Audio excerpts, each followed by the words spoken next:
Good evening, everyone. Can we all please stand for the playing of the national anthem?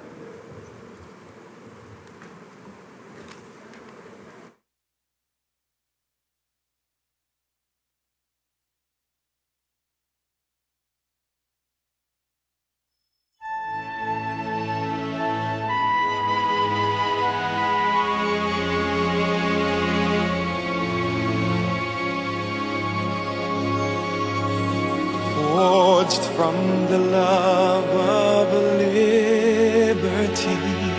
in the fires of hope and prayer, with boundless faith in our destiny, we solemnly declare, side by side we stand, highlands of the blue Caribbean Sea, this our native land. We pledge our lives to thee. Here every creed and race find an equal place, and may God bless our nation. Here every creed and race find an equal place,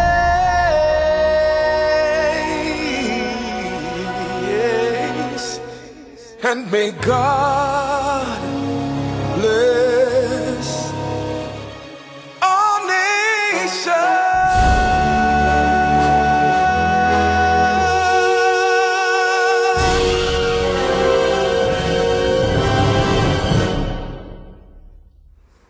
You may be seated. Good evening again. Welcome to all. Good evening, Trinidad and Tobago. I'm Boletta Wilson, Secretary of the Trinidad and Tobago Scrap Iron Dealers Association. Thank you, everyone, for your presence here today. Welcome to everyone who's viewing on Facebook and YouTube and also on Zoom. I introduce you to our head table, our president, Mr. Alan Ferguson. Next, our former secretary, Mr. Kenny Plaza, Mr. Rondell Fields, Vice President of Used Car Dealers Association, and Mr. Kanai Bachu, Chartered Accountant, owner of Westside Financial.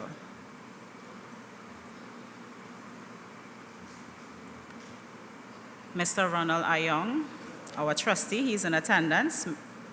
Treasurer, Mr. Michael Reyes, good evening. Oscar John, another trustee. Technical coordinator, Mr. Peter Fletcher.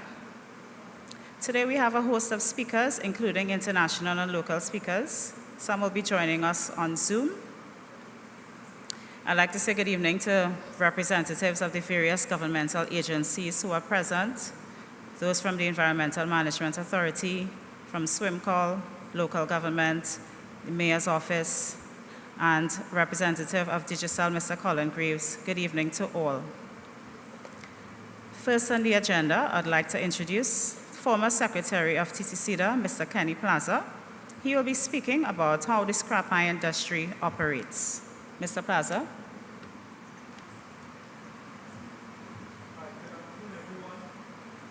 Thanks to our viewers on the various media platforms and everyone in attendance here this afternoon. The association here today is to really sensitize the public on the recycling industry, specifically scrap metal. Now, there are a lot of people have bad ideas, I should say, about what the scrap iron industry is. The scrap iron industry really is a very essential industry, and you'll get to understand that as I proceed. Now, the scrap iron industry in Trinidad, I can give you a little history. Before even Trinidad started with scrap iron, the history of scrap iron goes way back to the Bronze Age. where people used to melt coins and make statues because it was more valuable than the coins itself. And then further recycling in metals went on to when societies became depressed and under stress, and they found that they could have got revenue from metal. So that was where the recycling of metals were born. Now, in context of Trinidad, our industry really started around the First World War, for those who would have an idea, right? It was when the wars were being fought and they needed metals to produce ammunition and equipment for war, tanks and trucks and so on. And they needed metal from wherever they could get it as fast as they could possibly get it. And they started using scrap metal in Trinidad and Tobago. And Trinidad and Tobago, being a member under the British rule back then, the British dictated that citizens provided their metals as donations for the war. So out of that came our laws for scrap iron, which were born in 1904. That is why it's the 1904 Act of Marine Stores, the Old Metal and Marine Stores Act, right? And it was further amended in 1942 because of the war again. So when scrap metal is needed, when it becomes a very important commodity, things change in the industry. Forward to our present time, the scrap metal industry has evolved again. Seeing that there are more people on earth, consumers demand more. And the need to recycle has been even greater. And this is where we are at. People need to understand that there is a great need to recycle. And recycling has many other benefits to it. All right? Now, with the need to recycle, there are some facts and benefits that people need to understand. One of these facts is that using metals that already exist is cheaper and more effective and saves a lot on emissions in the environment if you convert a ton of scrap metal to a usable ton of metal compared to mining for ore to get these metals. Like, for instance, aluminum. Aluminum recycling save 95% of the energy used that if you were mining aluminum to get 1 ton versus taking 1 ton of aluminum and converting it back into metal. Now, you would want to understand that in context, right? In context, what happens if you just recycle 1 aluminum can? Everybody probably would be using a big screen TV, maybe a 55-inch. 1 aluminum can powers that television for an entire movie that you may watch, just the savings in energy. So this is how we need the public to understand how important recycling is. Because just by a simple act like that, you can help save the greenhouse gases and the planet and the future of the citizens to enjoy this world. Another thing, if you were to leave a tin can to rot and decompose, it takes anywhere close to 50 years. Likewise, if you leave an aluminum can to decompose, it takes between 200 to 500 years to decompose. So just imagine that amount of metal in the system, in our ecosystem, left there to decompose for 500 years. Next problem with that, what is the results of the decomposition? You have toxic chemicals being released from some metals because they form oxides, some of which becomes acids and becomes toxic. Now these toxic chemicals get into our groundwater supply. Now, that happening now causes another effect. It causes you to be drinking poisoned water. So it is the actions of the individuals that determines the outcome of our own lives at this point in time. So understanding that recycling and not letting metals get into our landfills and our groundwater and our water courses is very important. So we are here just to sensitize the people as to understanding how important this is and how important it is for your present life and the future generations to come. Right? And you would not have liked to know that 500 years ago, our ancestors would have done things that would have made it impossible for us to live at this point in time. And right now, if we don't treat it what we do carefully, 500 years from now, Earth may not exist. Well, surely wouldn't exist as we know it now because we already polluted a lot of it. Irreversibly. And that is the fact that people need to understand. So recycling is extremely important. So it is not just a fact that you see in Trinidad, people go picking up things and pilfering through garbage, that you look down at them. I'll tell you something that you are not aware of. These people who go through garbage and pick up scraps of iron and cans and all them kind of thing, especially those in the dump, I can tell you, account for at least 10%. The dump scrap accounts for at least 10% of our metal exports, if not more. Now, we will look at all the different aspects of the industry and its good parts and its bad parts, right? But we'll look at some other facts about the recycling industry. How many tons of scrap metal is recycled per year? People will be amazed. Out of about 1.3 billion tons of scrap metal being manufactured each year presently, we have around 491 million tons being recycled as of 2019. So that gives you a fact that nearly 1/3 of the metal that is manufactured are being recycled. And people must want to know where this metal comes from. Now, this comes from various sources.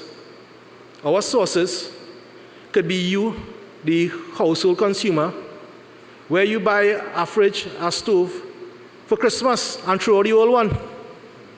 Now, when we say throw the old one, you know what happens there? It goes on the curbside sometimes. Sometimes some people throw them in the water courses. These practices causes pollution, causes flooding, and affects everyone at the end of the day. So what we call on now is for citizens to take account of what their practices are. Because sometimes you may think it's negligible, but it all adds up. So we're here for you to understand your part as well. So you need to know here what's going on. I have an old toaster, an old fridge, an old stove, a washing machine, an old bed frame that break up. We need to find the correct place to dispose of it. And the correct place to dispose of it at this present time is at any one of the scrap dealers we have nationwide. So another thing about the dump that I was trying to get at earlier too, this 10% of scrap metal that these guys remove from the dump ecosystem, it reduces the amount of stress on the landfill area that we have because we have very limited landfill. And 10% of scrap metal, which amounts, our exports are presently at 120,000 tons annually. 10% of that is 12,000 tons.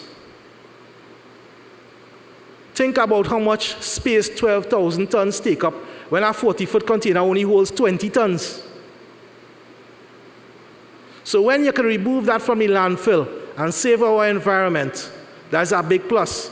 So these guys who we normally would look down at in society, who are the guys you see crossing Beetham and up in Arima up a repo up there, and consider them to be no use to society. These guys are providing a large chunk of help to society.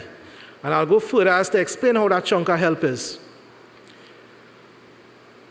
With the present prices of scrap metal today very low,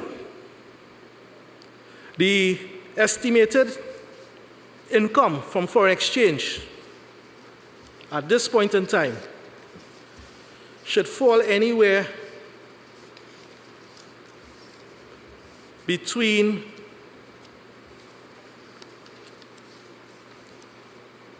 I want to be wrong on this. Anywhere close to 42 million US dollars at the lowest price right now per annum. So that means them guys in the dump helping this country with about 4.2 million US dollars of foreign exchange to help buy consumer goods and infrastructure for our same citizens of this country to be able to use. Because that US doesn't come out of the bank and go to anybody's hand in this country actually. It stays in the bank because the scrap dealers normally would take the money out in TT dollars to pay for the scrap iron that they buy because they have no access to US cash. So the ripple effect is that everyone in this industry contributes significantly to the GDP of Trinidad and Tobago. Because when we look at it, at times when the prices are very high, because the prices fluctuate because it's a commodity traded on the world market and it's dictated by supply and demand. Right? When the prices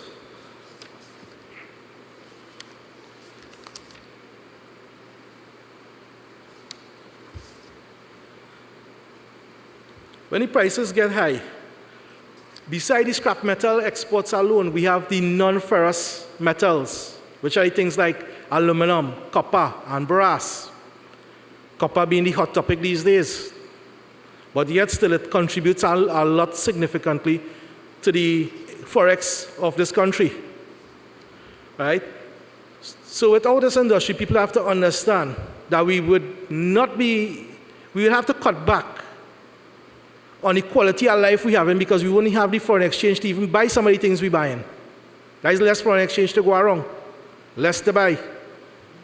So this is where we will let you understand that the scrap metal and recycling industry by extension needs to keep operational and survive and keep going forward.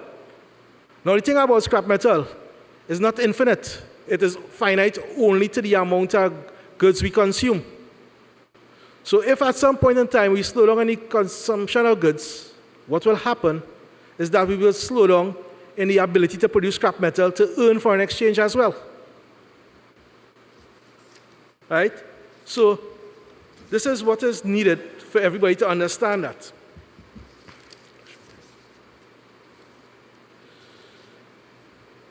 So you understand why recycling is important.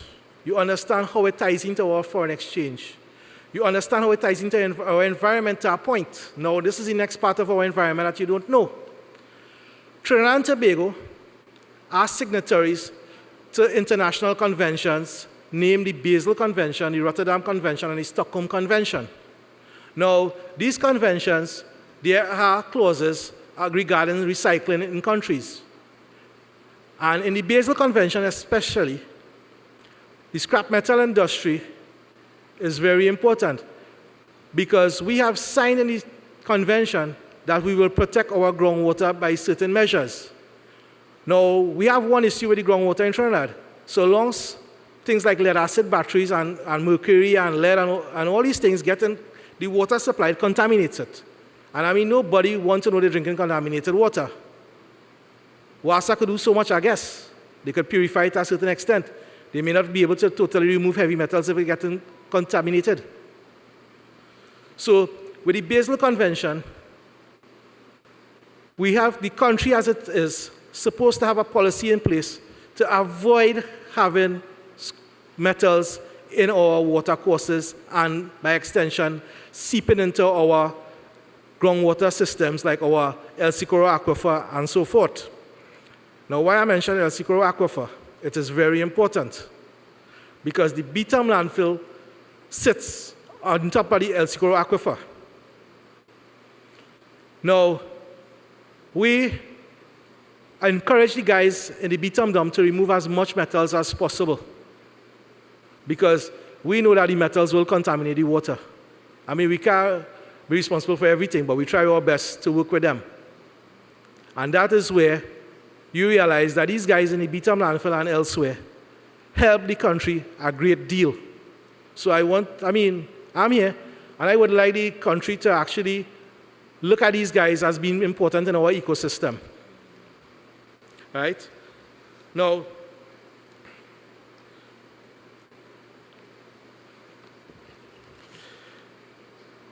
sometimes demand and supply drives prices. Because of the world economy and the need for copper at this point in time, because of the amount of electric vehicles are being manufactured, and a lot of infrastructure going on in certain countries, copper is highly in demand. And that has driven the price of copper up.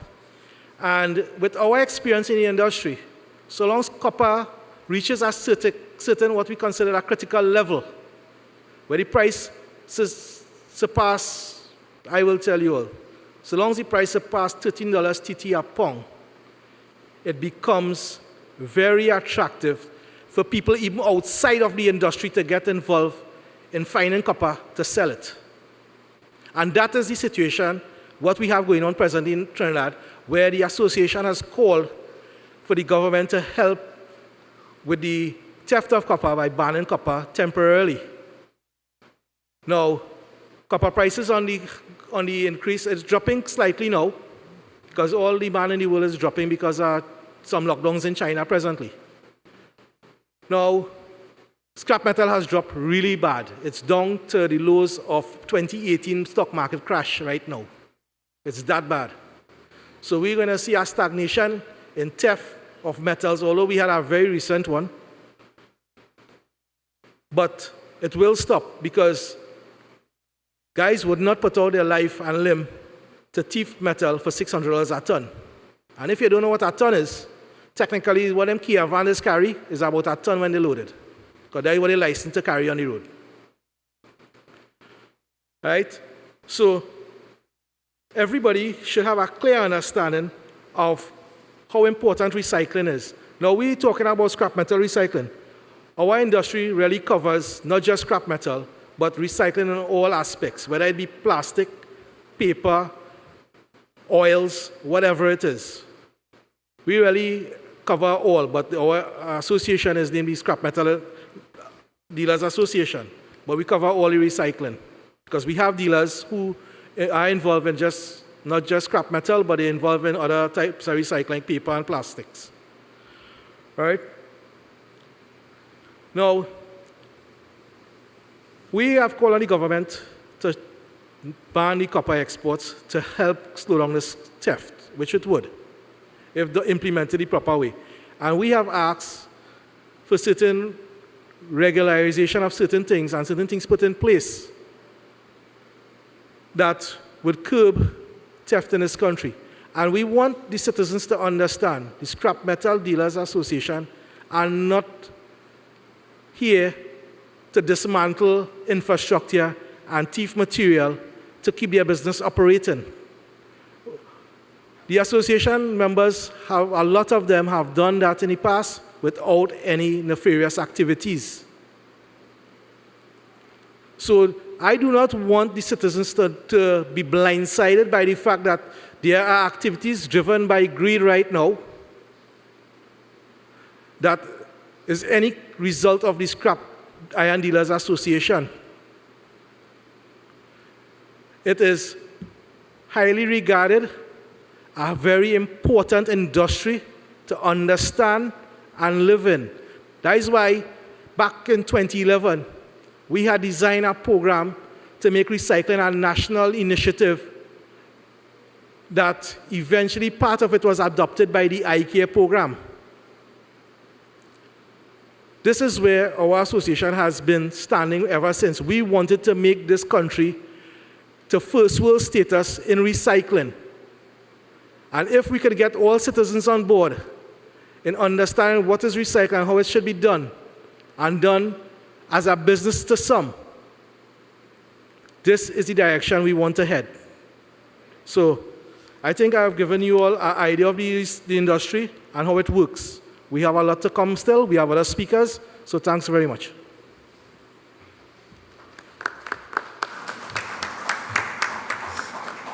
Thank you, Mr. Plaza. Next up, we have Ms. Nicole Duki. She's going to share some information on the current laws and the proposed scrap metal policy.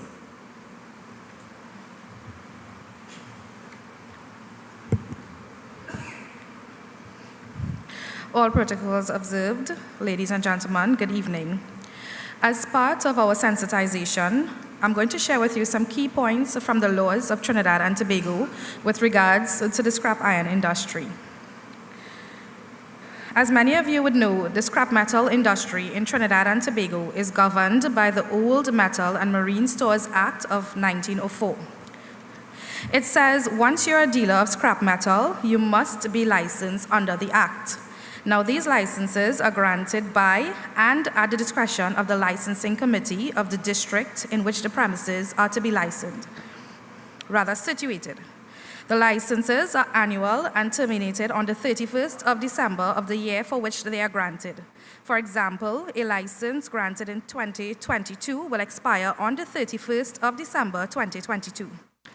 It also says every licensed person shall keep a book which he shall legibly enter in ink the date and hour of the day when any old metal are purchased or received, the name in full and the residence and occupation of the person from whom any such metals are purchased and received, and in the case of an agent, the name and addresses of the principal, the quantity purchased and received, and the price paid. Now, every entry shall be made at the time of the sale, purchase, or dealing, and shall be signed by the licensee or his agent and by the vendor or his agent. The Act also states that no person shall purchase or receive any such old metal except between the hours of 7 o'clock in the morning and 6 o'clock in the evening. No person shall receive any old metal from persons under the age of 16 years, neither should they employ any person under the age of 16 years to purchase or receive such metal. According to this Act, any police officer may inspect any such book as mentioned before, and all old metal in the premises of a licensee under the Act at any time when the licensed premises are open for business. It is important to note, old metals purchased and received by a licensed dealer shall be kept in the licensed premises and shall not in any way be changed in form or shape or disfigured for a period of at least 15 days after it has been purchased. Now, every person licensed under this Act who, after notice has been given to him or her by any police or by advertisement in the newspaper that any old metal have been stolen or fraudulently obtained, fails to give information to the police that articles of the like description were offered to him or were in his possession is guilty of an offense against the Act. It should be noted that any person found guilty of any offense against this Act is liable on summary conviction to a fine of $15,000.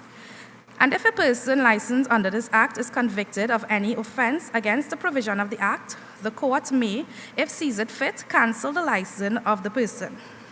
Now let's take a look at the new policy and what it says. Please note that this is just a draft policy and has not been proclaimed. According to this proposed policy, the scope of the Old Metal and Marine Stores Act is outdated and does not allow for the effective management of the scrap metal industry. As a result, it recommends that it must therefore be amended. In accordance with the Old Metal and Marine Stores Act of Trinidad and Tobago, the responsibility of the issuance of licenses to deal in scrap metal resides with the Magistrates' Court. It is therefore recommended in this new policy that the licensing regime be moved from the purview of the Magistrates' Court under the judicial arm of the government and be transferred to the Ministry of Trade and Industry under the executive arm of the government.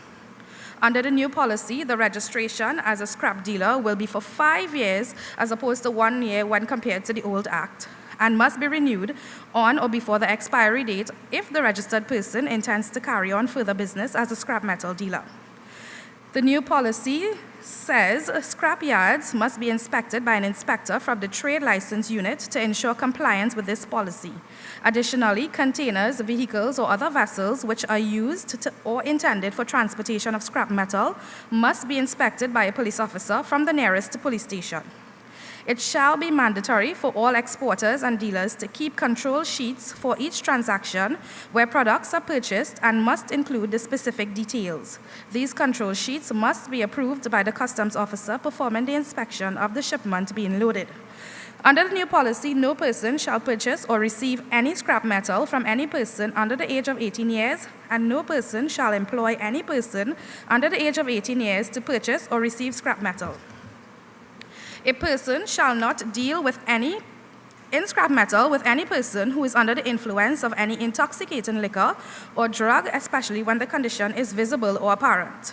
Also in the draft policy, all scrap metal dealers shall not receive scrap metal from a person without verifying that person's full name and address. In addition, sellers must provide proof of identification, such as national ID, driver's permit, passport, and utility bill, before a transaction could take place. In the event that a person wishes to export scrap metal, an application to the trade license unit for an export license must be made. To operate as a scrap metal exporter, an individual should meet the specific criteria. Under this new policy, a collector's license authorizes the licensee to carry on business as a mobile collector of scrap metal. To operate as a mobile collector of scrap metal, an individual will be required to meet the specific requirements set out in the policy. Under the new policy, the packing of scrap metal into containers by licensed dealers in preparation for export shall be allowed to take place at licensed dealers' sites approved by the trade license unit. It says all loading sites must be subjected to 24-hour CCTV video surveillance. If there's a break in the surveillance, then all containers packed during the period will need to be offloaded and repacked under the requisite supervision. Now here are some of the penalties listed in the new policy. Any person found guilty of failing to register a scrap metal dealer or to notify the trade license unit of alterations in the appropriate particulars shall be liable to, on conviction, to a fine not exceeding $50,000. Any person found guilty of failing the proper prescribed records shall be liable on conviction to a fine of not exceeding $50,000, and any person who obstructs the entry of an authorized inspector or fails to produce any book or document which the officer has a right to inspect shall on conviction be liable to a fine not exceeding $30,000. Now, this new policy has addressed the major issues identified by stakeholders affecting the scrap metal industry following consultations conducted during 2012 to 2013. It is therefore anticipated that this policy, when implemented, will alleviate some of the issues currently plaguing the industry. So, those were some of the points on the Old Metal and Marine Stores Act as well as the new proposed policy. We will be sharing them on the Trinidad and Tobago Scrap Iron Dealers Association Facebook page for further reference. Thank you.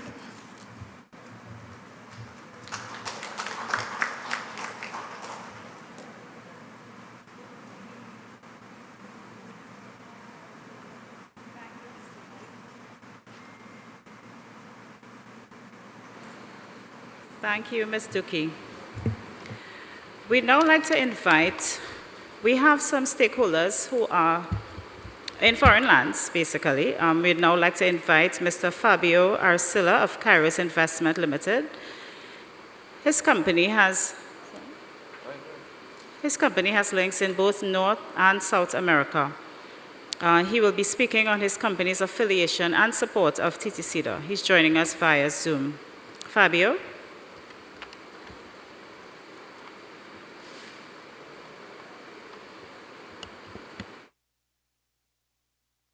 Can you hear me well? Yes, we are. Okay, good evening to all. First, I would like to express my gratitude to the Prime Minister of Trinidad and Tobago, Dr. Keith Rowley, as well as Mr. Alan Ferguson, President of the Trinidad and Tobago Scrap Iron Dealers Association, and all the associates and teammates for extending this invitation. My name is Fabio Arcila. I am the CFO and Managing Director of Kairos Investment, a holding company with more than 20 years of experience in commodity trading, including scrap metal, raw materials, minerals, and project investing, including this scrap iron opportunity we've been following for the past 4 years. We recognize the current circumstances concerning the copper situation and other challenges TTSIDA is facing right now. And we are once again here to support our business partner. We are not here to discuss whether the scrap iron and recycling industry is beneficial or not. During the past decades, the industry has demonstrated that it not only helps the parties involved, but also the environment and the social aspect of the community. And I want to emphasize in this aspect because we consider that Mr. Alan Ferguson and TTSIDA have worked very hard to improve this industry and prevent, among others, to young people from being involved in crime and from joining criminal gangs. This industry provides all members of society with equal opportunities. We are convinced that investing in this type of companies and green projects is the most socially and responsible strategy to restore economic growth and improving the country's social condition. This without mentioning that Jordao Corsa, one of the major steel mills in Latin America, is also interested in these projects. We will carry out all of these initiatives with TTSIDA, as we feel they are a tremendous partner here, there in Trinidad and Tobago. Of course, this will generate both foreign investment, exchange, and jobs in Trinidad. And of course, as a result, we would want to confirm our intentions to invest in scrap iron projects in Trinidad, but first, assuming that the government is ready to play its part and its role in supporting this industry. Multiple visits to Trinidad have given us the chance to begin a new project, but also we have faced political and bureaucratic obstacles. We recognize that we are facing a challenging road ahead of us, but we also know that with TTSIDA as a partner, we are confident in our ability to achieve these projects. Thank you again for this invitation and have a great night.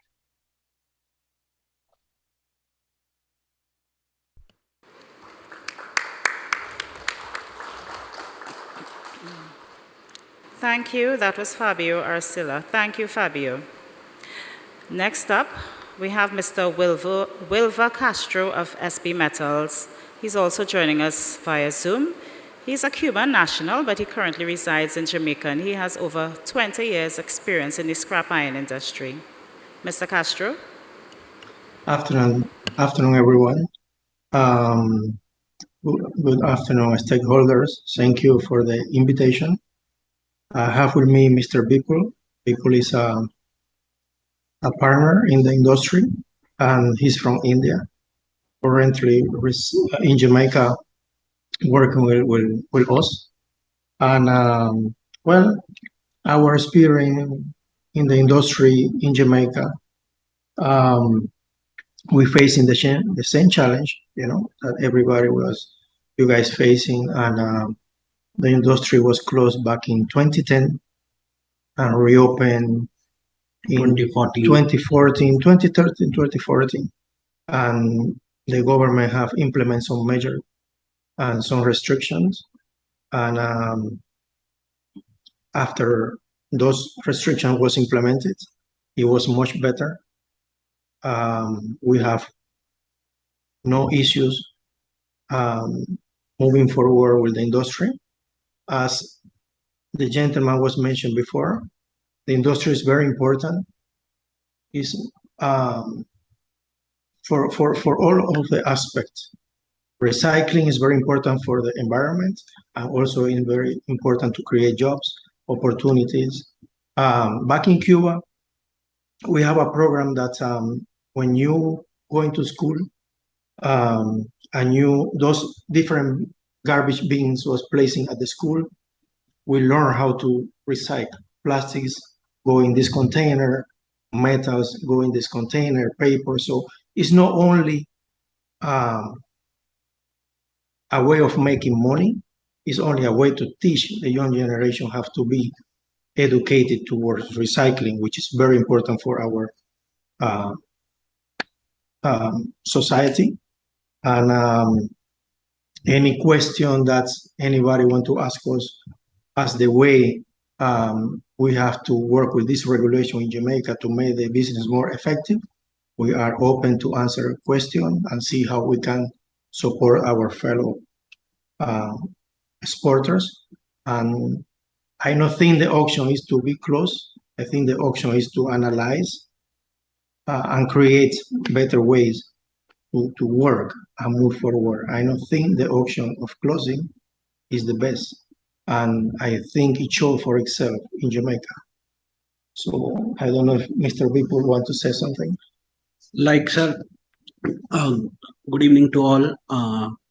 I am Vipul from Imperial Recycling. Like, we are we have 8 base units, like in the all Latin America, Panama, Venezuela, Costa Rica, in Jamaica as well. I'm handling the Jamaica unit from past 7 years. I'm here. So in what happened, like all these kind of issues, like, sir, like theft issues, these kind of issues, like a government, like a private companies, uh, wires, cables stolen issues are there earlier as well in Jamaica as well. But once they regulate the business in Jamaica, what happened, they regulate the business, they open a one government site where all scrap metal is loading now, like total 3 sites in the Jamaica. So they can people can get a license, they can drop the metal down there, they can put a schedule, like we want to load such a such time, so we can load anytime, under the police, under the customs and other government entities. So we also agree to and want to tell the government of Trinidad that continue this operation, and it's not like a closing the trade is a least option. How you can best way is to continue and help our other associates in scrap metal. That will be very good. If any question you want to ask, like how the business is running smooth in Jamaica, we can tell more about that.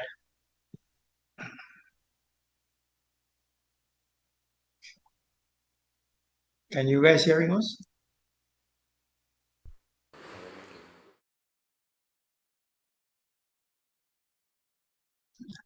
Yes, we can hear you. Okay. No problem. And thank you. Thank you for the Thank you. opportunity.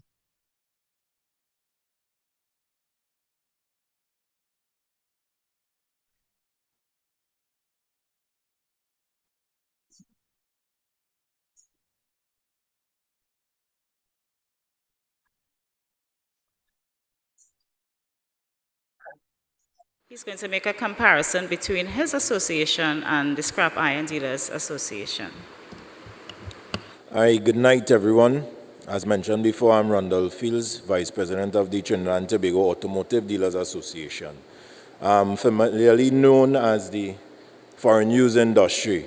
And Mr. Ferguson would have reached out to me to assist or to lend advice, because we'd have had similar situations in the times gone by in our industry. Because it was somewhat unregulated at a point, strangely enough, without regulation, human beings seem to do the wrong thing. And that's just the reality of it. And in our industry, similarly, we had issues with fraud, we had issues with corruption, not only by the dealers, but also by licensing officers, also by customs officers. as well. And because there wasn't the relevant regulation in place and our collaboration with the government at that point in time to craft that regulation, a lot of these things were taking place. So when I heard the call by the Prime Minister, or at least the semi-threat to shut down the industry, I answered the call when Mr. Ferguson reached out to me, because I don't see that as the solution. I don't see the solution as scrapping the scrap iron dealers. I think it's about regulation, because I see the value, and I can tell you now as I'm more intricate, more involved, I see a greater value. Before you just see the scrap iron men passing and I think is, where this whole battery buying, and that is what we think it is. But we see their value. I personally see the value and the part they play when it comes to recycling, when it comes to the environment, when it comes to the economy, earning Forex as well. We use Forex in the foreign industry. We don't even earn it. When it comes to social benefit, you all know I am also the president of the Fathers Association at Trinidad and Tobago. I have a lot of fathers who are employed or also scrap iron dealers themselves. So I see the value of this industry, and I see also the shortfall of it not being regulated properly. And I'm glad you all have the testimony of the Jamaicans who just, more or less said the same exact thing. Because there wasn't proper regulation, some people did the wrong thing. And I think that is not a scrap iron issue. That is a human issue that we have. That is a social issue that we have. That we as human beings need to be regulated to do the right thing. And I'm glad that there's this sensitization campaign going on, because I think there's a level of ignorance in our society and people just don't know. So when people see things missing because they are negatively impacted, they will respond in a negative way. And I think this is something that must be commended, and I encourage you all to continue going to all the different quadrants of Trinidad and Tobago and educating people on the benefits of this industry and the need for its regulation. And I encourage Trinidad and Tobago to not just criticize, but also send your commentary, positive commentary, even if not positive commentary, at least your suggestions to the Scrap Iron Dealers Association, to the scrap iron industry, to see how they could better improve the industry. And let's see if we could really get this going. Because to scrap it, as I said, plenty of people believe scrapping the scrap iron industry is going to impact crime and criminality. But if we are honest, there are many other social issues. COVID had its part to play. The lack of positive alternatives in our communal spaces has its parts to play. Poverty has its parts to play when it comes to crime and criminality in Trinidad. Are we seeing some bad things happening in the industry? Of course we are. But generally we are seeing bad things when it comes to crime and criminality taking place in Trinidad and Tobago. And I think personally, it's a lot bigger than the scrap iron dealers. So we in Trinidad and Tobago need to take stock of that. And I think I look forward to the questions coming from the public more so, to hear the mind and how the public are thinking about this industry. They see the benefits of this industry. If they want to get rid of this industry, I want to really hear the commentary from the public tonight and see how we could respond, see how we could sensitize, and see how we could educate people going forward. So once again, I thank the executive here, and I thank you all for giving me the time to contribute tonight. Thank you.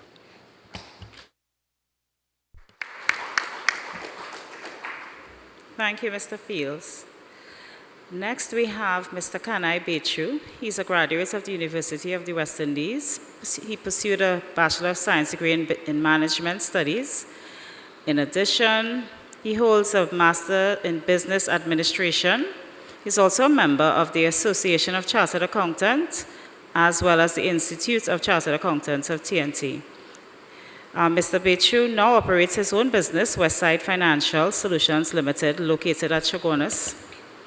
And today he has kindly consented to share some information on business formation and provide guidance to some of us who need to register and streamline our businesses. This is just going to be an introduction, but he will also share his contact information so that anyone who wishes to contact him can do so moving forward. Mr. Bechu. Thank you very much. Pleasant good afternoon to everyone. Let me say thank you guys for inviting me to talk this afternoon to the association members. It's an opportunity that was given to me, and I will make mine best of it. I will carry the discussion a little bit different from the rest of us, from the rest of the panel here, because we heard of everything we need to know so far about the scrap iron industry, the benefits, the challenges, what can come out of it, the legal framework. I am here to talk about what can the members do to regularize their business. It's called business formation. Now, a lot of us in Trinidad and Tobago would appreciate the fact that we do business. We do a trade, we collect money, we go to the bank. But have you guys gone to the bank recently with any amount of money and say, this proceeds was given to me because I sold something? Bet your bottom dollar, the bank is not going to accept that money, because you need to verify from source of funds where you get these funds. And rightfully so. That is the environment in which we are living. We have to be compliant where we get our funds from, how it's going to get into our account, and how we're going to use it. So I am here to speak to those people who need to register your business. I am here to speak about those persons who have their businesses, but it is not compliant. I am here to speak to those people who have their business and feel they are compliant, but only when they go to the bank they realize they are not. And I'm here to also speak to these business people and these dealers who really need to get their act together to behave and act like a businessman. Now, many of us would feel that being in this industry, we are lesser of the average businessman. We are not. We, the dealers, are business people, and we need to behave in that manner. So one of the first ways in which we should do that, I am speaking now to those people who have unregistered businesses. Just selling, collecting money, stacking it under the mattress because you cannot pass it through the banking system. What happens is that a lot of us, people who are operating on an unregistered basis, we have employees, we have ourselves. What's going to happen to us 2 years from now, 3 years from now? How are we to take advantage of business opportunities? How are we to take advantage of grants that is being given by the government? How are we to take advantage of what is rightfully ours to apply for, but then realize that we are not in the position to really take advantage? So some of the dealers who are not registered, you can register in one of three ways. You can register as a sole trader. You can register as a limited liability company. You could register as a partnership. Each one of them carries advantages and disadvantages. Sole trader being the simplest of the business formation. Partnership may be the second, and thirdly, more slightly complicated, would be limited liability. We can advise you what is the best formation based on your circumstances. The beauty about some of the business formation is that you can start as a sole trader and then convert to a limited liability company. But what is very important at this point in time is that when you register your business and you open a banking account, you can really avail yourself of all the opportunities. But in addition to that, those people with employees, you also have to consider, where am I placing my employees if you are not registered? So for example, having come through the pandemic, we had the NIB grant for a lot of people who were displaced because of the pandemic. Thousands of employees in this country never got the opportunity to apply because their employers were not paying the NIB for them. So a lot of them would not have gotten grants, would not have gotten assistance because of a small faux pas by not registering. So we are available to guide you as to the best business formation for yourself, for your group of companies if you want, for a group of people who want to form a company, or two persons who possibly want to form a partnership. All are legitimate information, and all are accepted in law, of course. That's the legal framework in which we are operating under. I want to speak a little bit about the NIS arrangement in the country. Now, employees, people say employees are the assets of your company, rightfully so. Without employees, you have nothing. You cannot do it on your own. very often we may look down at these scrap iron workers going all over the place, buying scrap iron, carrying it from point A to point B. These are people, these are employees. They need to be protected. They need to get the benefits that's associated with a job. They need to be able to go to the bank with a job letter and apply for a banking account. They need to have the opportunity to take a job letter to the bank and access a loan. You, as dealers, if you do not register your business and regularize it and bring your employees under the ambit of the law, you are doing everyone a disservice. These are employees. They may not be office workers. They are employees. They are a human being just like you and I, and they deserve to be treated that way. So what I would strongly advise is that those of you who are not registered as a business, kindly do so. The process can be lengthy based on the government, the Ministry of Legal Affairs and what have you. But once you start, it will be finished. Do not go to the bank and embarrass yourself by not having a business. Avail yourself of all the opportunities to get financing. And as a chartered accountant, what I like to also advise young business people, young business mean newly formed businesses, is that you deposit all your money as much as possible, as far as possible, in order to provide a record at the bank. Now, you would recognize, whether we like it or not, we need the service from the bank. We need to get financing from a bank to grow. We need to get financing for a building. We need to get financing for working capital. We need the bank support. If we cannot prove to the bank that we have a legitimate business, our deposits can be aligned with our financial statements as far as possible, you will not get through with the bank in support of your business. So a lot of people will say, boy, you have to pay taxes. Boy, don't put your money in the bank. Boy, those banks will disclose your information to the authorities and what have you. That is nonsense.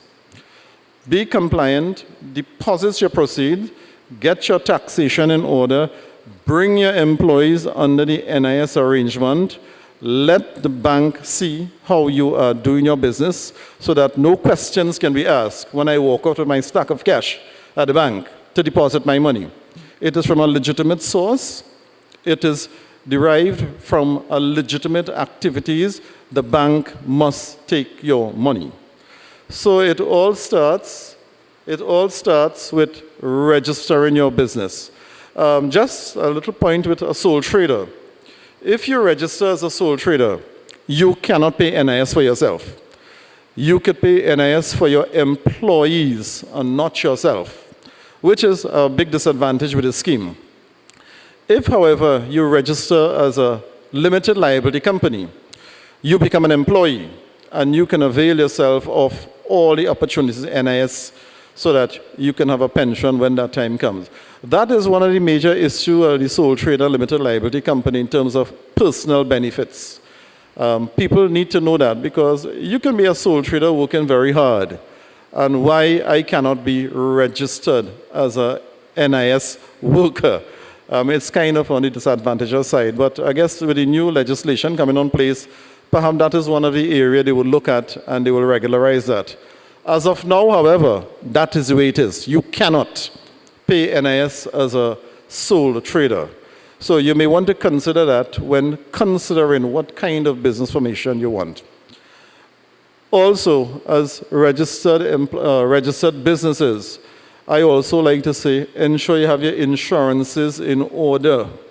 Insurances for yourself, your medical plan, your life insurances, your pension system.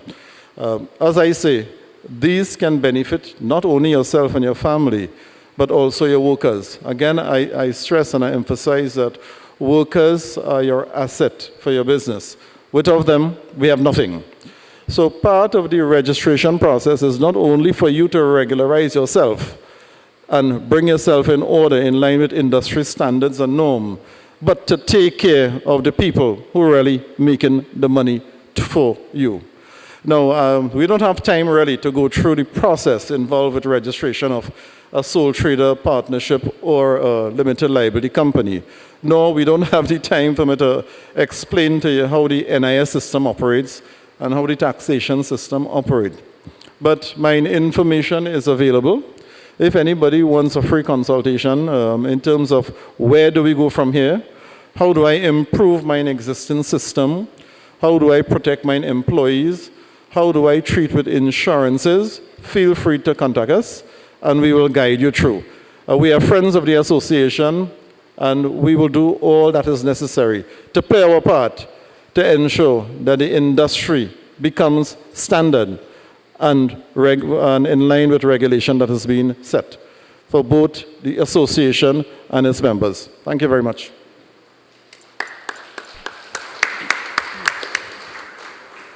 Thank you, Mr. Bechu.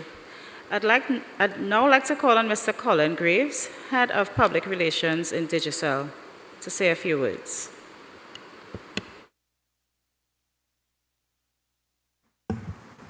Hey, good evening, ladies and gentlemen. Good evening to Mr. Ferguson, the President of the Trinidad and Tobago Scrap Iron Dealer Association, the other distinguished members of the head table, to ladies and gentlemen present and those joining us in the virtual world.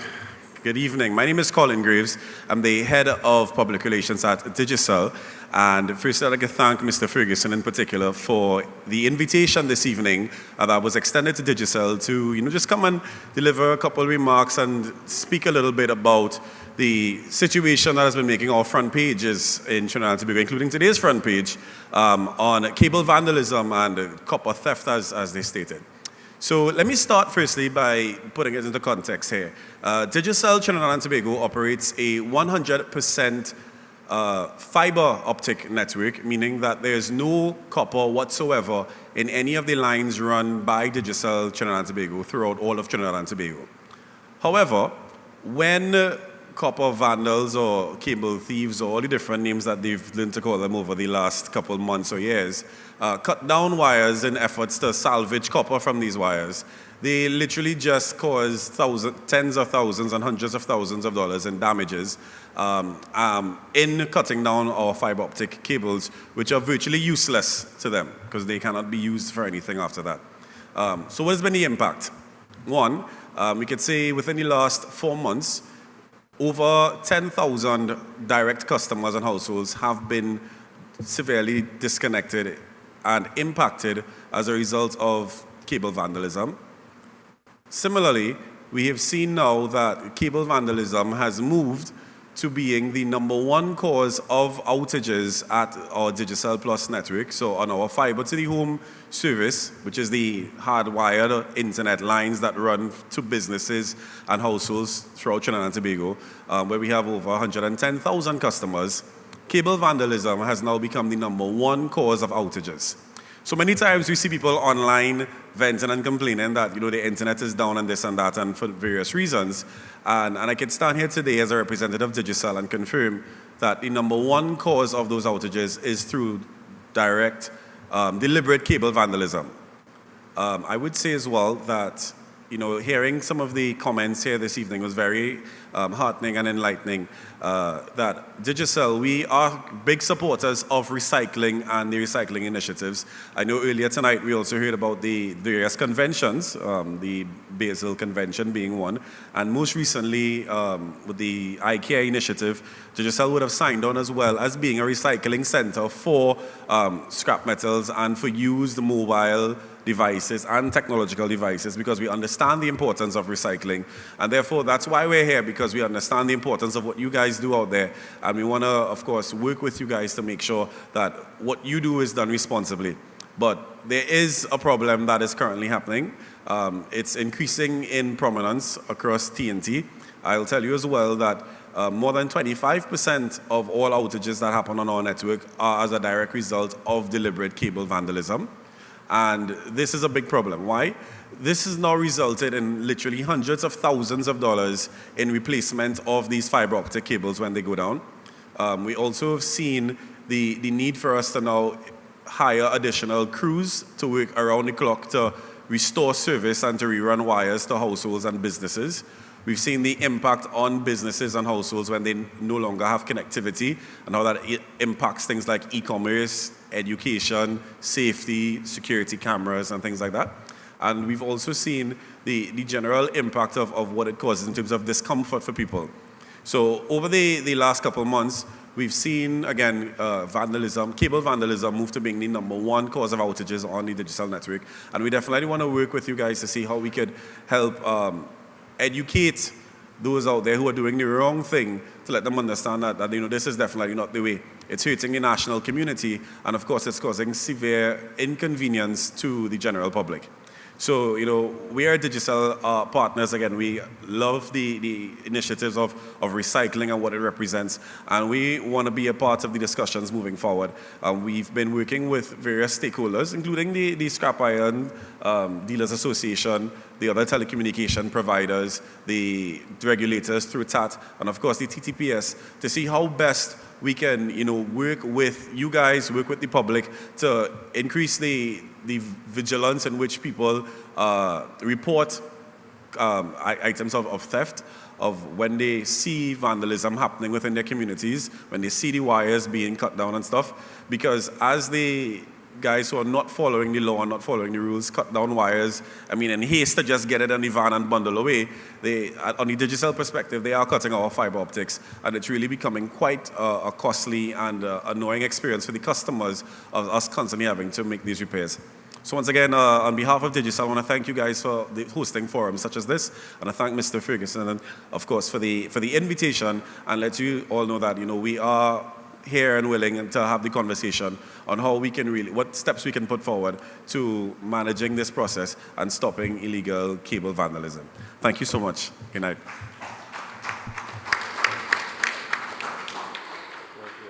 Thank you, Mr. Greaves. You?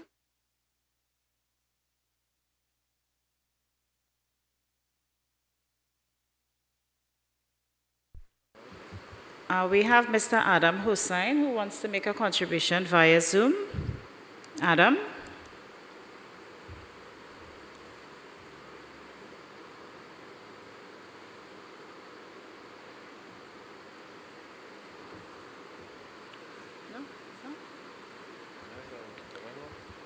Okay, so Adam isn't available currently.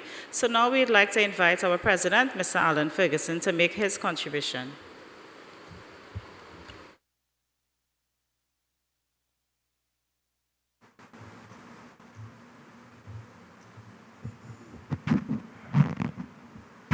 Good night to each and every one. I want to thank, first to the beginning, all the guests, everyone that we invite. I want to thank them for showing up here tonight. I know today was a day where a lot of rain had fallen, and a lot of people in the south area was not able to be here with us today. I could understand that. I could understand where rain fall a lot, and some people wonder when they're going back home, they could get flood. So I know what caused all of this today. But I want to thank the people who make it here today. I want to thank them plenty. I want to thank also my executive.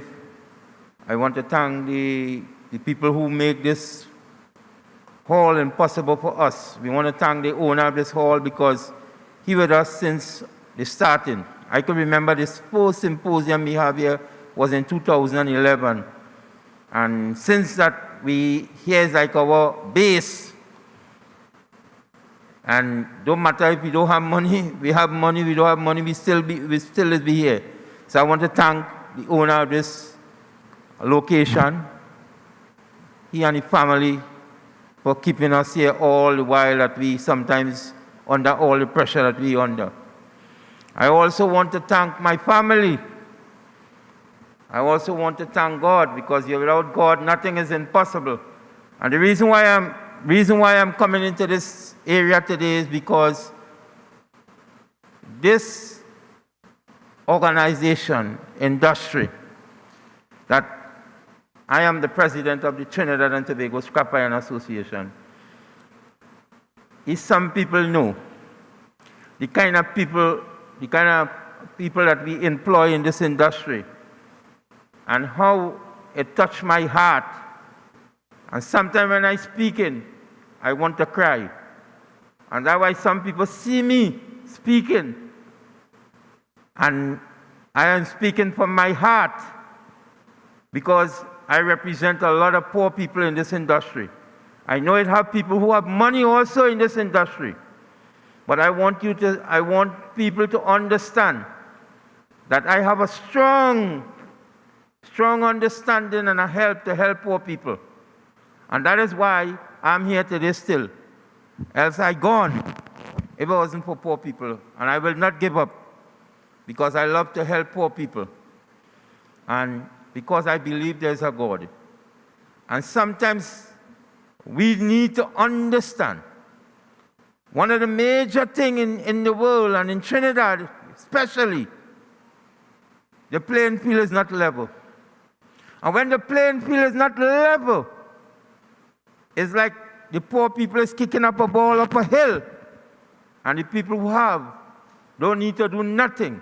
All they need to do is left the ball to come back down and score on us. And that is why we ask to bring in a team of people to try to help this organization to go forward, to get better. That the people who are in this industry that need help, that is why we're trying to put a team together to make sure that the people who don't understand the industry, who don't know how to organize a business, who don't know how to do things, we are bringing in people to help. Because all we are asking the government, whilst we want to try to make this industry a better industry for Trinidad and Tobago, whilst we're pushing on, we also would like y'all to help us whilst we push on. Because if you don't help us, we can't do it ourselves. And that is why today, I want to make a call to the government of Trinidad and Tobago. We as the scrap dealers of Trinidad and Tobago, whilst we want to put all the necessary things in place to make things better for this organization, we is calling on y'all today to give us a piece of land that we could be able to set up our office and our business, that we could be able to monitor what goes on in our industry. Because this industry also helps to the economy of Trinidad and Tobago, like any other industry. And some industry does not do what we do, and they still get help from the state. And all we're asking for years now is a help from the government to make us better than what we are today. And if we get a piece of land from the government to be able to build our headquarters, we will be able to now help some of the people in Sealot, Beetham, Arima Dump, Claxon Bay Dump, and Point Fortin Dump, because these are the lower people in this industry. And we want to change it up. We must take this industry and move it away from a eat a food thing and bring it into a business-like business. A business, an industry like it's a business, not how it is today. So if we have to do more to this industry, we would need help from the government. And we're not asking for handout as some people might believe it. This industry, out of the port of Point Lisas and Port of Spain, we send out the most containers every month. We bring in a lot of foreign exchange every month. So we is asking you, the government of Trinidad and Tobago, please help us. Work with us to regularize this industry. Please. Because this industry today is not about scrap iron alone now, you know. Because as I say, we are making plans to change up this eat-a food thing and bring it into an industry that it will recycle oil, it will recycle paper, it will recycle plastic, whatever necessary, cloth and all. Because you don't know, if you organize with us, all of this set of rubbish in this country, we're able to do something for poor people. And when you do things for poor people, when you give poor people work, and you help poor people, you know what to do? It reduces this public assistance. It will help, because now they will get work. They will be working, they're paying their NIS, they're paying their tax. So you all will benefit when we employ a lot of poor people too. You as the government will benefit. So we is asking you today to please to assist with us in trying to move this industry forward. What we want to do as today, as it go tomorrow, we are trying to level the playing field, because there's about a few people in this industry feel they own this industry. They feel they're untouchable. And that is why we is today where we is, because of them few people. And because I trying my best, they want to damage my character. And I am telling them today, long I pray, I feel safe. Long I pray, I feel safe. Long I worship my God, I feel safe. And don't matter what y'all do, or don't matter what y'all try, there's a God will see y'all. Because you think you can hide from God. You cannot hide from God. Because all I'm doing is trying to do better for this industry. Do better for this industry, that this industry will go on to do good for Trinidad and Tobago. You understand how much poor people benefit out of this industry? And all you're trying to do is to make the government shut down this industry, because of all your acts, or what all you do. And I am just here to say that I will like all the people here with me today to understand, and the people who listen in all the different media and all the different, to understand. My aim is to train this industry, and don't make it in an industry that is just a few could benefit out of this industry. This industry is $1 billion industry. And this industry will help to Trinidad and Tobago. And all I am trying to do is to make all the rest of people who is involved in this industry work to able to change. And we is today is calling on the government again. Because I'm saying from today on, we will make this industry paper, oil, plastic, name it. We will make it a strong industry more than it is. But I'm saying again, and I must emphasize, then we need the government assistance. Because to get all of this, we need to regularize this industry and make it a better industry. Because we could do it. We have the talent here, you know. We have the talent and we have the people who understand the industry. You hear today, you hear the kind of knowledge we have in this industry. I say it and I have to say it all the time. When we go to conference, when we go to recycling conference, all in Singapore, they have us as leaders. We just go and we just be talking to people all part of the world, you know. And they have us as people who understand this industry. And still, when you tell some people in the ministries and think that we have a knowledge about this industry, it's hard for them to understand. There are some people in the industry, in ministries, that they know one thing about this industry, you know. And we who go and study about this industry, they don't themselves want to listen to us. I believe sometimes it's how I look, or how we look, or how we speak. And it's because I believe sometimes it's because me come from this prestige school. Because I went to St. Martin government, and all I finished school in Form 3. I didn't finish. I feel that was a problem, but the problem in life is not about all of that. It's about honesty. It's about working hard for your community and your industry. That is play a serious part in what we do. It must have honesty in what we do. And that is why we have a society that people doing so much of crime and people doing so much of things, because honesty is going out the door. Honesty is not for people again. And because I'm trying to be honest in what I do, it's so hard for them to understand that this industry is an industry could bring a lot for Trinidad. Look at our ship project. Look at the ship project that we have. Look what's happening to it. It stands still because we waiting for to move forward. It have people who want to invest in Trinidad and Tobago in our projects. And because I believe it's because how I look and how I speak. And I don't have this kind of nice, put on word, and nice way how I speak. But I had to speak the way how I had to speak because I'm for the poor.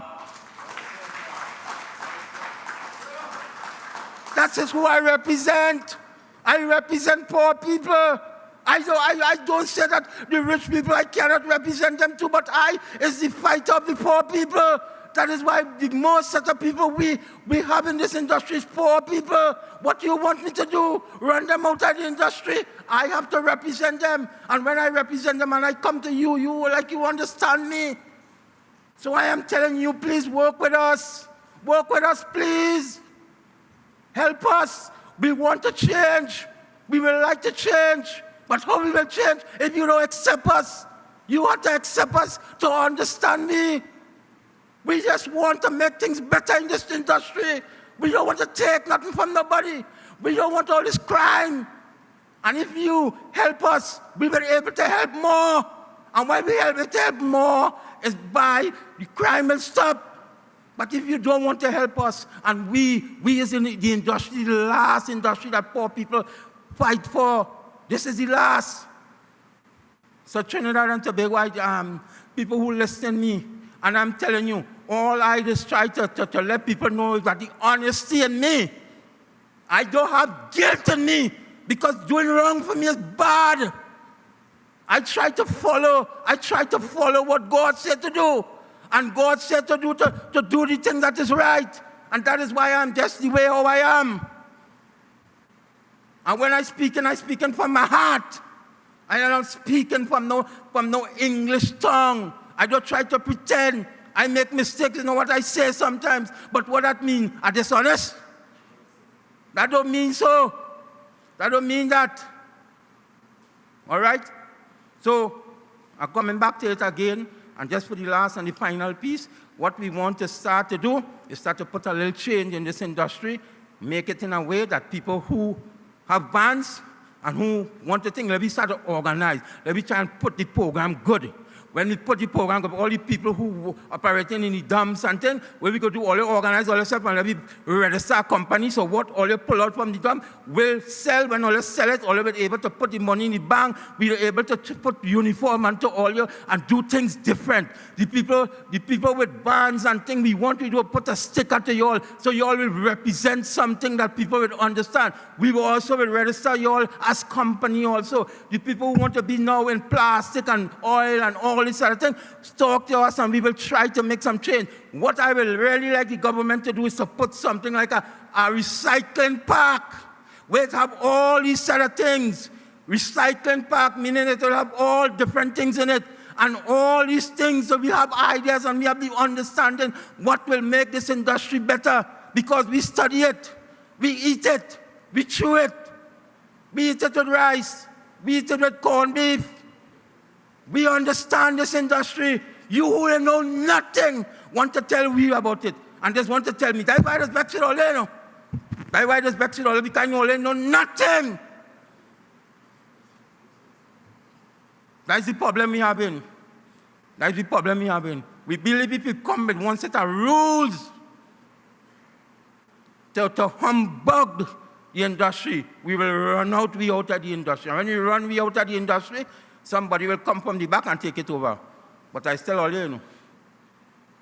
Not long as I represent the poor people. I will stand up. And this is not a stand up with no stand up with no limping. This is a strong stand up. So that is why we don't want no confrontation. All we want to do is to try to straighten out this industry because it's in a chaos. And there's a few people some people that they don't care. Because you know why they don't care? Let me tell you something. They have other business that they could depend on. So they don't care if this industry shut down. Why Why is people bringing copper and bringing all kind of stolen stuff to them? Them don't mind to take it because the industry shut down, them still will live. And people in Beecham and Sealot and Arima and all them sort of place will have no money to buy books when the end of this month come. No money.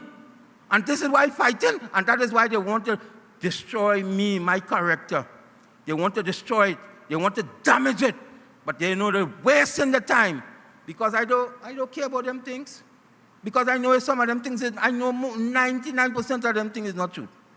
I know that. Because I am a fighter for the poor. And I'm not going to let all it distract me whilst I try to straighten out this industry. Whilst I make the effort with the government to straighten it out, I will not let the distractors distract me from trying to put all of this. And we will go all over Trinidad informing people of how could work with this industry. Because I have people all over Trinidad, we will go to different meetings. We know that a little rainfall today and humbug little things, but we not will be damp with this because that's God work, and God knows why that He do all of this. But the major thing is that people will listen, this message will go out and tell people we are in the association is working to change this industry. All the ills, we're working to change the ills that happening, and we're ready to work with the government to change this ill. The things that we could straighten out with all the necessary taxing and do all the necessary things. We have people ready to work with us. You hear that they have people understand the industry. We're ready to work to straighten it out. So I want to let you all know. I know you have question and answers time. I am going to sit down to wait to answer any question that you have. If I cannot answer it today, we will email it to you some other day. But what we will do, we will answer some of the questions. All who have the ideas to help to make this whole thing that we're planning to do, because the government could come with the legislation to regularize the industry, but it's we in the industry need to do different things to able to be successful, because them don't help, them not helping now, but we try selling out the most containers. So if they come and put the input, you can imagine how the port could be. You could understand that if they help and put things more in place, you understand how the port could be and how much foreign exchange will come into Trinidad and how much people will get employment. The amount of poor people will get trained, and then we will have a crew of people trying to organize with them, because they have people in this industry come from all different sectors, and the poor people who don't understand life, we will have people helping them and trying to tell them, well, this $2 you have, put away one and save one and do this and do this and do that and make this. We'll have people also helping them out with the family, telling them, because there is a lot of people don't understand how to keep a wife, how to keep your wife, how to treat and how to treat your children. All of this thing we plan to do as an organization, because we understand the type of people we're tracking in this organization. So we will now change all these that we need to change. Look how much we want to do. We didn't want to just talk, we want to act.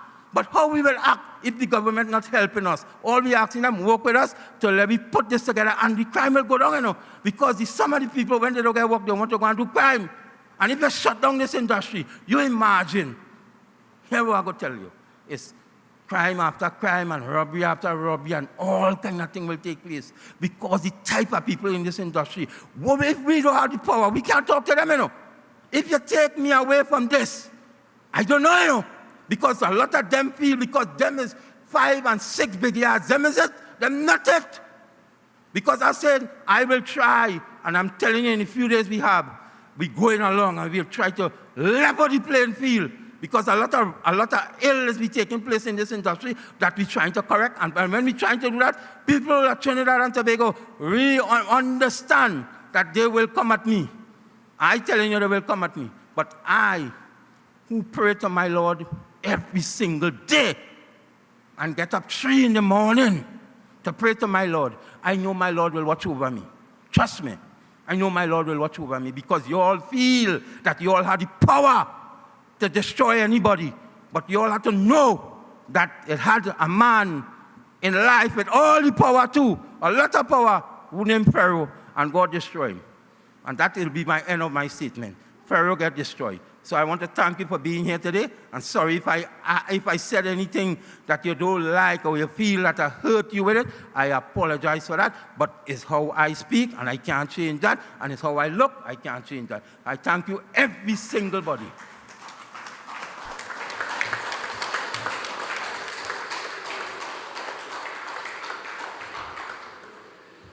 Thank you to our President, as usual, for his very impassioned speech.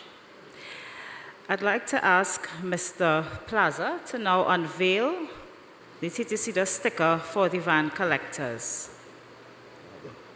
Okay, good afternoon again. Now, before I get to the unveiling of the sticker, I want to put a couple things into context that Mr. Ferguson just talked about. Now, he is saying that if the government do certain things, we can grow this industry. This is quite true. We heard that from Fabiola earlier on, who is from Kairos Investments. They and the association had already sat down discussing a large shipbreaking project. And when I mean large, just is to put it into context. Presently, we export 10,000 metric tons of scrap iron monthly from Trinidad and Tobago. This shipbreaking project will add another 30,000 tons at its peak when it's in operation. Could even be more. Now, that in context means to say we'll be growing the industry threefold to what it is right now. So that means to say, where we're bringing in possibly $42 million and where it is at its low point, we will bring in more foreign exchange, create more jobs. And that alone, the government should see is very important to work with our organization to grow it. So we do stress on asking the government to work alongside some of the things that we propose. As Mr. Ferguson said, we are in the industry. We understand how to take it forward. You're not in it every day sitting down behind the desk that we sit down behind, or in the floor, on the field, in the yards that we are. We don't understand it where we understand it. The association has gone further and has always been involved and engaged in all conventions on foreign soils. So we learn a lot. We understand the industry. We discuss stuff with other people from different places in the globe. We talk with investors. We look at equipment manufacturers that make the job easier.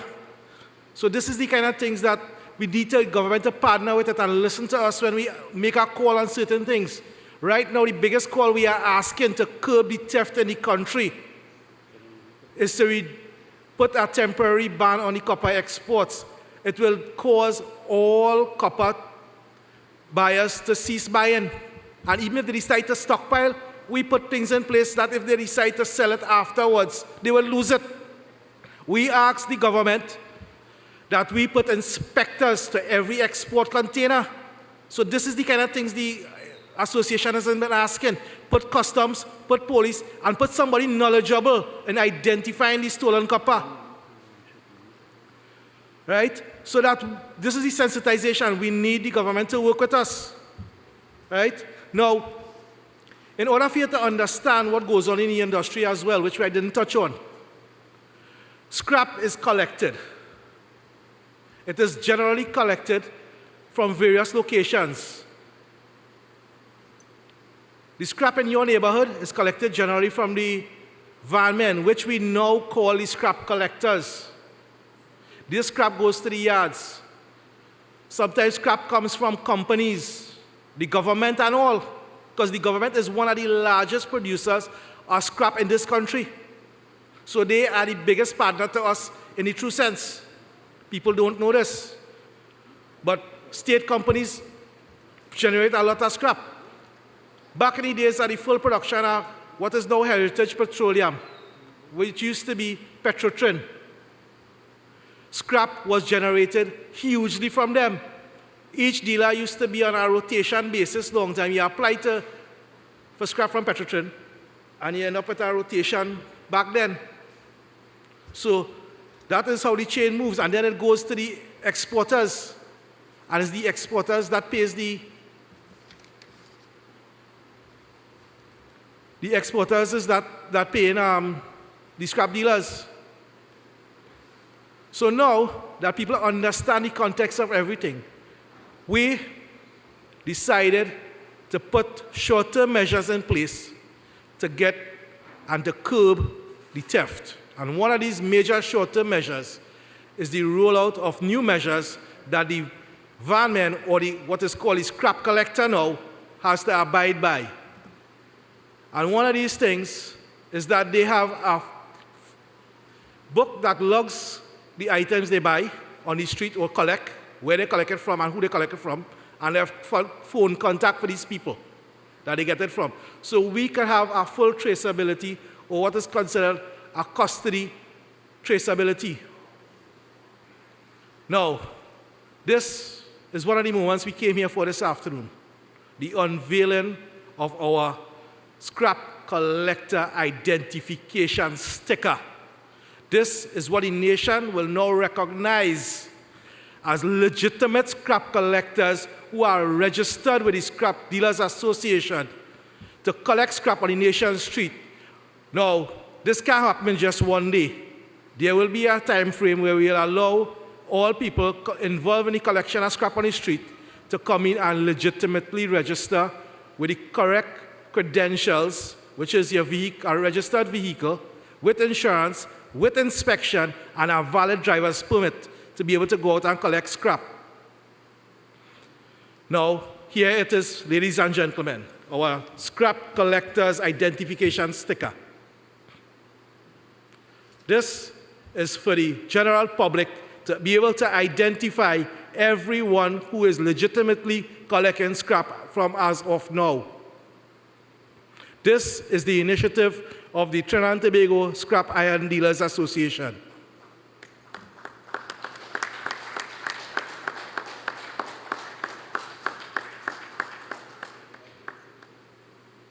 Thank you very much. Thanks again, Mr. Plaza. We'd now like to open the floor for any questions or comments. I believe we had a comment from Mr. Hossain. I think he's on now. Adam?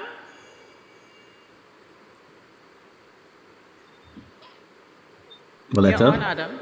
Yes. Me? How's everything? We can hear you.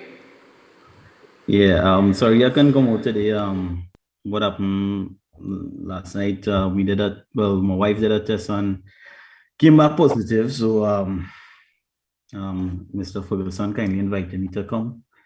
But during the entire period, the 2-year period, we did have the lockdown and stuff, and 2 years, and Signature Hall was affected tremendously, and we didn't just get support from the government. We got support from the government. It was a tedious process, a lot of paperwork and stuff, but we did get through. And alternate other support we got as well was through Mr. Ferguson. You know, it wasn't much, but it was enough.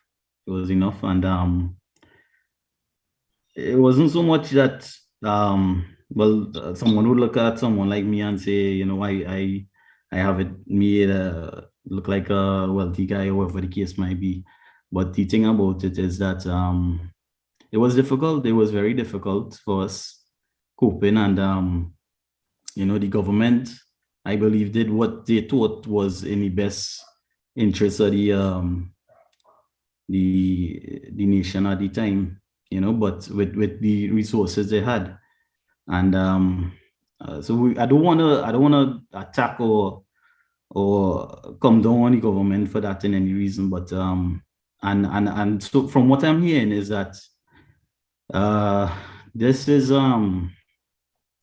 a widespread issue, and what we're really asking for is for sympathy, compassion, be kind to each other. You know, I myself, when I realized that, because initially we just thought it was 3 months that, you know, the lockdown would have been for, and then so we partied the 3 months, and yeah, and then when all the savings run out, and then you reach into a year and you realize this lockdown is coming out, you tell yourself, well, I had to find something to do. So I bought a truck and went into the transport industry, and it was a bit challenging, and going from probably making like let's say from one event making, I'll be honest, I'll just use the income figure, let's say $15,000 a day for one event, making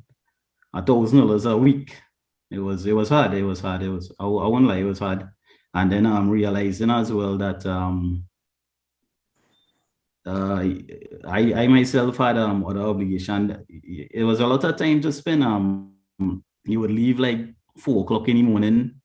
You leave your family, and then you won't reach back home until 8 o'clock in the night, and you're working 5 days a week. And yeah, and then it was difficult starting over. You know, starting over was very difficult. It made me very humble. Even what I think would be you know, very. It was a humbling experience. It's a very humbling experience. I myself had a lot of plans, you know, because but these things happen like Mr. Ferguson said. So yeah, you letter. Adam, I'm sorry to cut you, but we are running a bit against time. Okay, no problem. No problem. Sure. You'll want to go straight to the questions. Yeah, go right ahead. Okay, Oh, so as I the ultimate point I wanted to make is that we keep this in mind. We open the floor for everyone. We don't want to stretch the meeting other than the purpose, which is sensitization of the scrap iron industry. I have some salient points, but of course the audience would have some much better points. I think they will want to think, but I mean, keep an open heart, keep an open mind, and all we're asking is for compassion. And we know there's a split right now between the people in the middle class, and we have to understand that while it's a difficult pill to swallow, we have to come down from, I mean, I don't want to say lower level, lower standards of living, but it's a hard pill to swallow, but I mean, at least for a while, until we could pick up and catch ourselves. But the only way we could do it is through cooperation. So with that, we could open the floor. Yes, so we'd like to open the floor for any more comments or questions.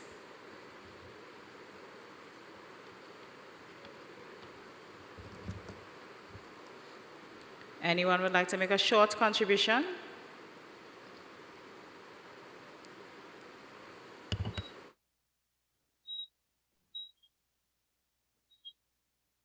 No need to be afraid.